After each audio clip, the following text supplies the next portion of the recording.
He was called a trusted doctor, a man with access to the most vulnerable bodies in American sports.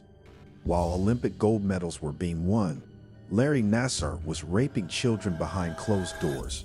Convicted sexual predator and former USA Gymnastics doctor Larry Nassar was sexually abusing more than 500 women and girl gymnasts. With the permission slip signed by USA Gymnastics and Michigan State University.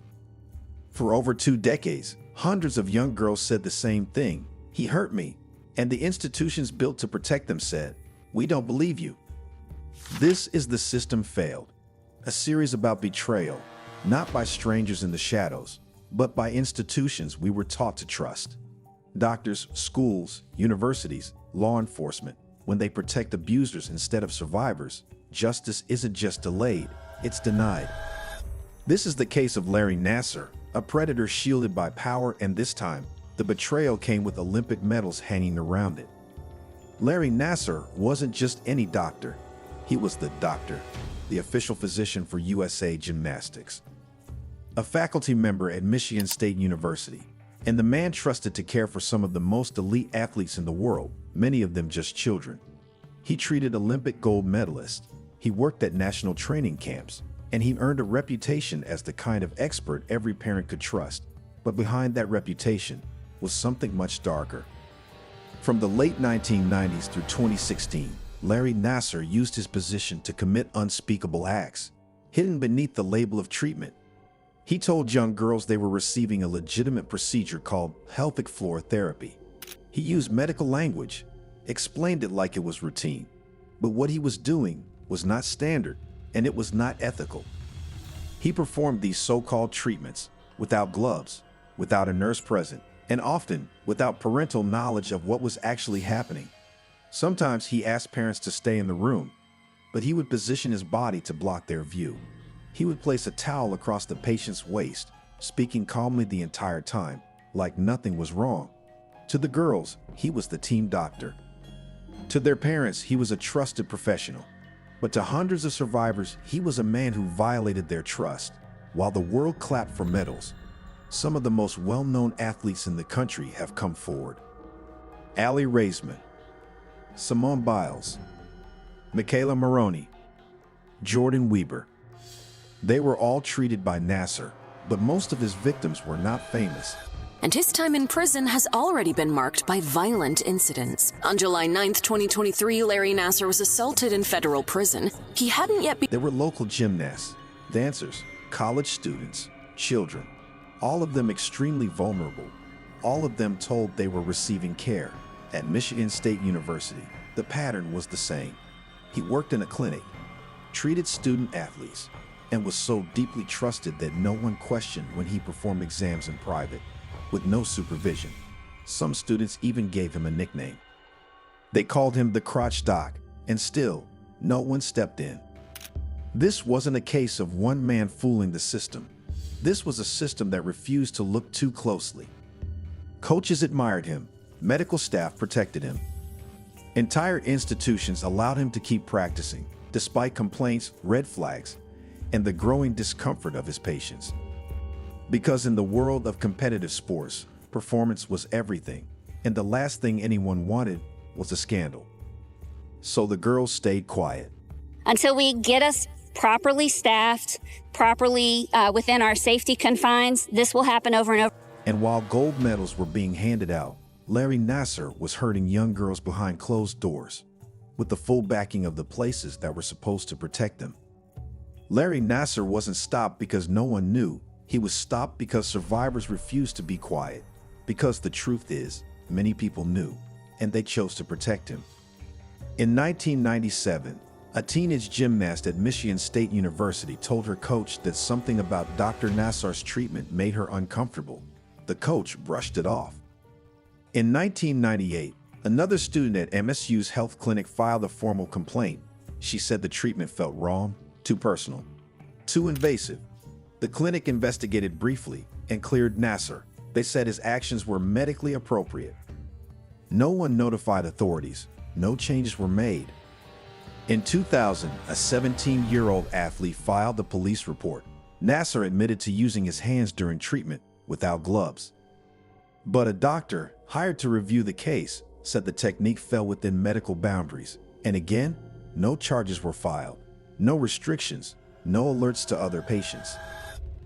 Nassar pleaded guilty to 7 counts of criminal sexual conduct in Michigan and separately to federal child pornography charges, for which he was sentenced to 60 years in prison. Just silence. That silence echoed across institutions. And behind the scenes, Nassar continued to treat and harm young athletes. But it wasn't just NSU. USA Gymnastics also received complaints, serious ones. In 2015, Olympic gymnast Maggie Nichols reported inappropriate behavior by Nassar during treatment. Her parents went to USA Gymnastics. The organization brought in a private investigator, but they didn't call the police. They waited 5 full weeks before even contacting the FBI. And even then, there were no warnings to other athletes, no press release, no suspension. Instead, they told the public Larry Nassar was retiring for health reasons. Was stabbed 10 times at the federal prison where he is housed in Florida. Disgraced sports doctor Larry Nassar is one of the most notorious criminals of the 21st century. And within days, he opened a new clinic and went back to seeing patients. But the biggest failure of all, the FBI. After USA Gymnastics submitted its complaint, federal agents in the Indianapolis field office were assigned to investigate. They didn't. They failed to open a formal case. They didn't interview key witnesses. They didn't alert state police or child protection agencies. Instead, the case sat untouched for over a year. During that time, at least 70 more girls were victimized by Nassar. And when the FBI was later investigated, it was revealed that one agent had altered his notes to downplay what the gymnast had said. Another was applying for a job with the U.S. Olympic Committee while overseeing the case. To this day, no one at the FBI has faced criminal charges. Nassar will turn 60 in August 2023. Should he live to see the end of his 60-year sentence for child pornography in 2069, this wasn't a system failing once. It was failing again and again. Doctors ignored it. Universities defended it. Governing bodies delayed it. And law enforcement let it happen. They called the girls confused, said they misunderstood, dismissed them as overreacting. But Larry Nassar knew exactly what he was doing.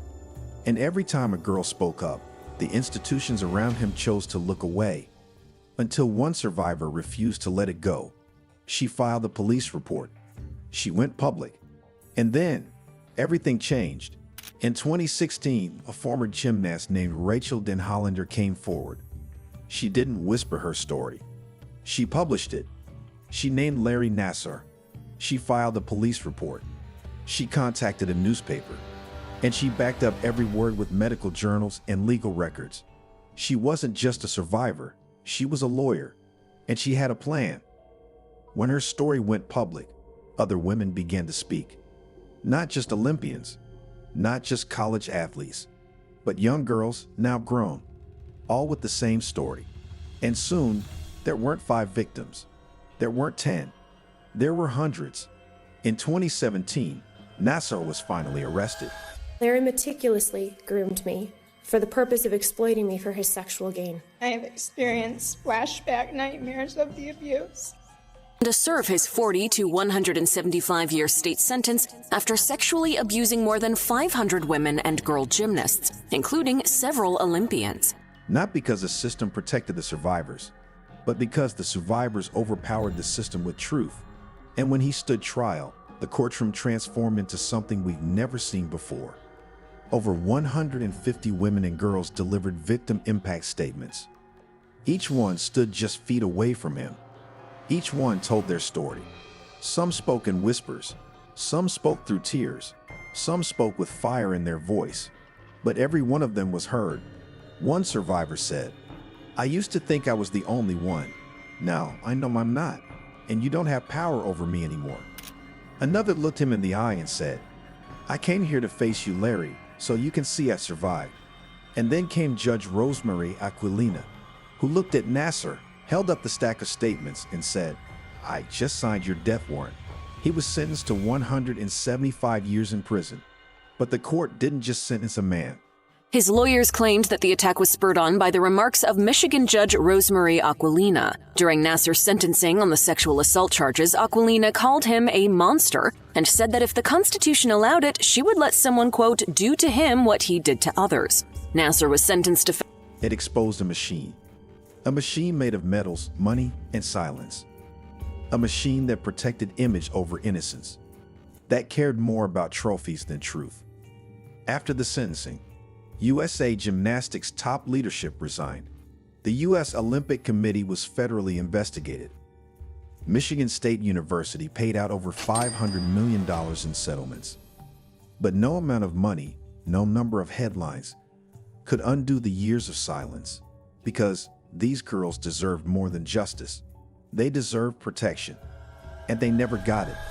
Nassar will turn 60 in August 2023. Should he live to see the end of his 60-year sentence for child pornography in 2069, he would then return to Michigan to begin serving his up to 175-year state prison sentence on 7 counts of criminal sexual conduct.